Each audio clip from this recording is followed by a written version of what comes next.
जिनके अपने घर शीशे के हो वो दूसरों पर पत्थर नहीं फेंका करते।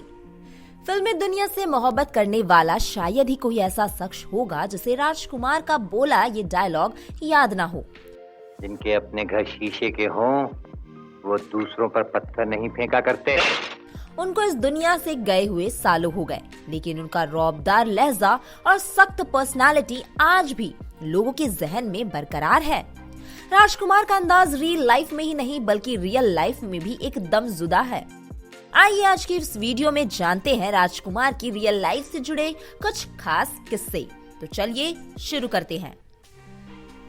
आपको सुनकर हंसी आएगी, लेकिन ये सच है कि अपनी बेबाकी और हाजिर जवाबी के लिए मशहूर राजकुमार साहब ने एक बार बप्पी लहरी को मंगलसूत्र पहनने की सलाह दे डाली। जी हाँ दोस्तों, दरअसल एक बार राजकुमार साहब एक पार्टी में गए थे जहाँ बप्पी लहरी भी मौजूद थे। ये बात किसी से छुपी नहीं कि बप्पी दा को गोल्ड पहनने का कितना शौक था। इसी तरह गहनों को लाद कर वो इस पार्टी में भी पहुँचे।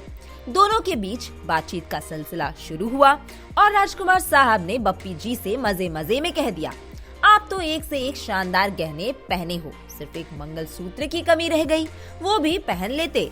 यकीन मानिए, जब बप्पी दा ने ये बात सुनी तो उनका मुंह खुला का खुला रह गया। राजकुमार साहब और गोविंदा एक साथ जंगबाज फिल्म की शूटिंग कर रहे थे। शूटिंग खत्म होने के बाद गोविंदा राजकुमार के साथ बैठे थे। तब राजकुमार साहब ने गोविंदा की ओर देखते हुए कहा कि यार तुम्हारी शर्ट बहुत शानदार है।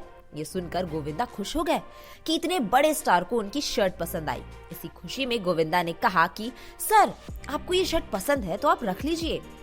गोविंदा के इस ऑफर को राजकुमार साहब ने एक्सेप्ट कर लिया और शर्ट रख ली।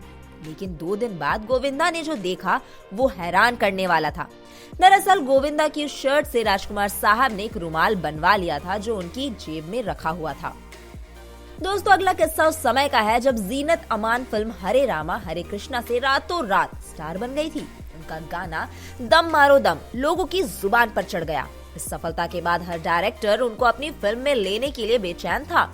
इसी दौरान एक पार्टी में उनकी मुलाकात राजकुमार साहब से हो गई। जीनत को लगा कि राजकुमार साहब जरूर उनकी कुछ तारीफ करेंगे, लेकिन उस वक्त जो राजकुमार साहब ने कहा उससे जीनत के अलावा आसपास खड़े सभी लोग चौंक गए।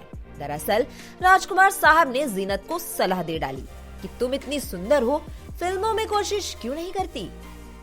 दोस्तों, राजकुमार साहब का सिर्फ नाम ही राजकुमार नहीं था बल्कि वो असल में भी किसी राजकुमार से कम नहीं थे।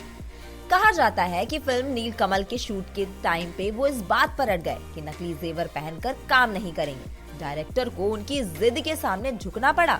आनन फानन में कहीं से असली जेवर मंगवा कर राजकुमार साहब को दिए गए और तब जाकर वो शॉट के लिए रेडी हुए। दोस्तों, उनकी पर्सनालिटी की ये ठसक मौत के दौरान तक उनके साथ रही। उन्होंने अंत तक किसी को ये खबर ही नहीं होने दी कि वो एक लाइलाज कैंसर से जूझ रहे हैं। कहा जाता है कि वो चाहते ही नहीं थे कि कोई उनसे हमदर्दी जताए। जिस रौब के साथ उन्होंने रील और रियल लाइफ गुजारी, उन्होंने ऐसे ही मौत को भी गले लगा लिया।